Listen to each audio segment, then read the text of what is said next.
이런 걱정거리가 생겼을 때 네. 어떻게 풀어나가는 편이세요?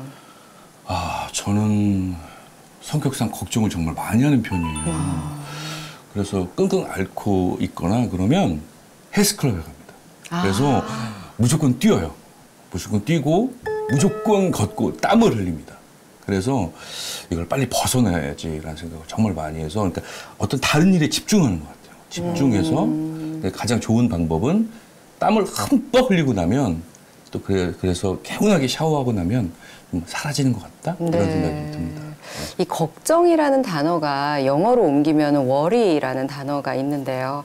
이 단어의 어원이 숨을 막히게 하다, 목을 조르다 뭐 이런 뜻이 있대요. 거슬러 올라가면. 근데 저는 참 공감한 게 걱정을 하다 보면 한 가지로 끝나지 않잖아요. 그렇죠. 꼬리에 꼬리를 물고 네, 마치 의심처럼. 그렇죠. 네. 그러다 보면은 어느 순간에 이렇게 숨이 턱 막힐 때가 있거든요. 맞아요. 그럴 땐 저도 자리를 털고 일어나서 걷는다든지 이렇게 좀 바깥바람을 쐰다든지 이래야지 조금 풀리는 것 같더라고요. 한쪽으로 신경을 좀. 근데 주변에서도 보면 특히 우리 어머님들 정말 이런 표현은 조금 어울리지 않을 수도 있지만 오지랖이 넓다라는 표현이 생각날 정도로 이 사람이 와서 이런 얘기하면은 아유 어떡해 하면서 같이 걱정해 주시고 또 저 사람이 와서 이야기하면 어머 어떡해 그러다 보면은 여러 사람의 걱정을 혼자서 끙끙 앓고 계시더라고요. 그럼 제가 저희 어머니한테도 그래요.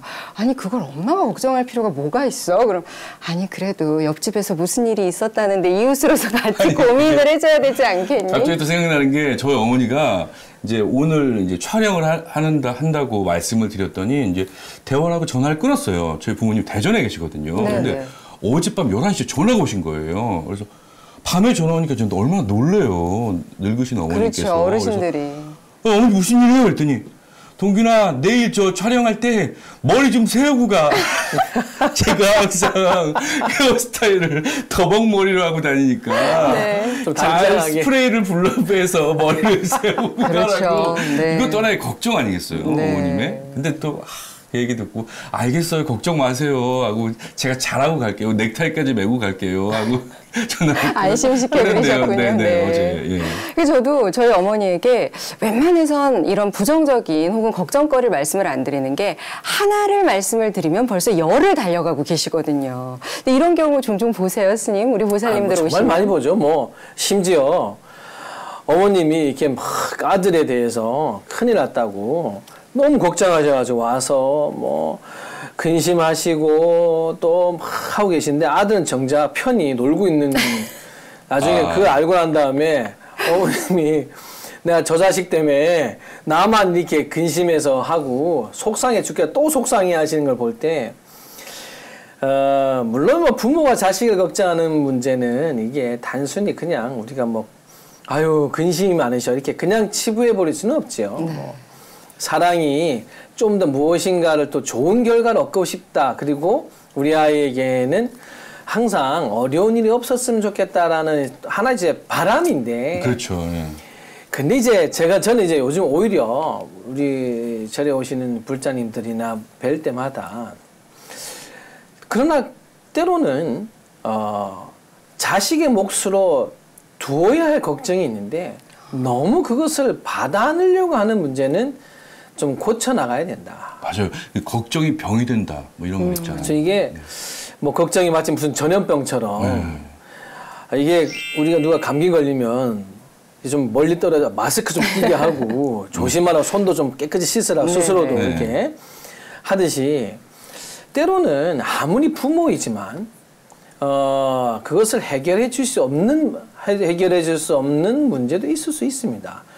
어쩌면 뭐 100이라 보면 99라고 하는 역할은 자식의 몫일 수도 있고 한 1%의 몫일 수도 있는데 저는 부모가 자식의 걱정 때문에 오히려 불안하고 마음을 졸이고 또 그리고 그러다 보니까 오히려 부모님이 책임지지 못하는 부분임에도 불구하고 뛰어들어서 해결해 주려고 하다 보니 더 이제 그 임시로는 뭐가 바뀔 수 있겠지만 그 아이에게는 시간이 지나면 지날수록 오히려 스스로 그 문제를 풀 수 없는 문제로 가게 만든다. 그럴 수도 있겠네요, 진짜. 결국은 이 세상의 근심이라고 하는 것은 스스로가 만들어내고 있고 스스로가 풀어가야 되는 부분입니다.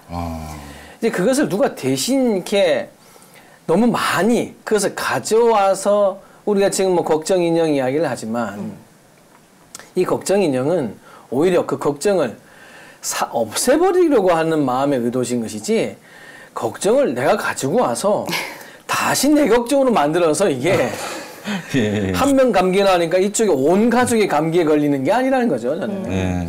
그래서 때로는 걱정이라는 것도 내가 과연 이게 고민하고 마음에서 이렇게 불안감을 가져야 될 내용인지에 대해서 좀 생각했으면 좋겠어요.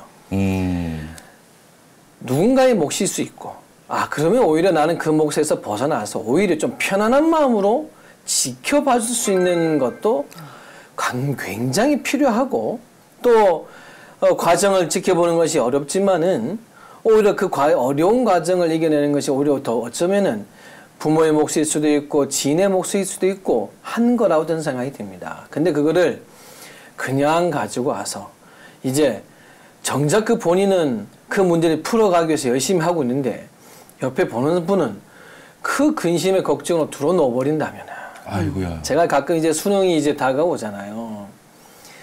항상 이야기합니다. 수능 기도하시는 우리 불자님들한테 절대 수능 치고 나온 뒤에 아들이 시험 얼마 몇 점 맞았다 잘못 쳤다 때문에 엄마가 머리 싸매고 들어놓지 말라. 그만큼 어리석은 게 없다. 왜? 속상해도 본인이 더 속상한 것이고 거기에 대한 책임과 결과를 지는 것도 스스로의 몫인데 어머니마저 거기서 머리 싸매고 들어누워 있으면 그 자식 마음을 어떻게 했습니까? 이미 지나간 일이고 서로가 각자 노력한 부분인데 그러면 이제 뭐냐? 자식의 감기를 어머니가 같이 안고 있으면서 어머니 먼저 몸져 누우시는 거죠. 그렇죠. 그러지 말라. 항상 저는 빈상자에 사람을 앉힐 수 없다. 오히려 서 있는 나무보다 가는 그 지지대로는 그 나무에 쓰러지는 것을 버텨낼 수 없다. 더 든든해야 되고 더 탄탄해야 되고 마음은 더 굳건해야 된다. 네. 근심으로 속을 비어지게 만들지 말고 불안감으로 자식을 받쳐줘야 되는데 그 불안감은 지지대가 점점 얇아져가지고 태꼬챙이처럼 이제 그 불안감 마음은 이제 아주 가늘어진다면 아무것도 해줄 수 없다. 걱정, 남의 걱정 가끔 그러잖아요. 남의 걱정 그만 가져오시고 때로는 내가 지금 생각한 걱정이 불필요한 걱정은 아닌가. 정말 이제는 그 몫을 두고 내가 가져오지 되지 않아도 되는 걱정 아닌가라는 데에서 좀 우리 불자님들도 걱정을 대하는 마음에서 좀 꼭 가졌으면 하는 태도입니다.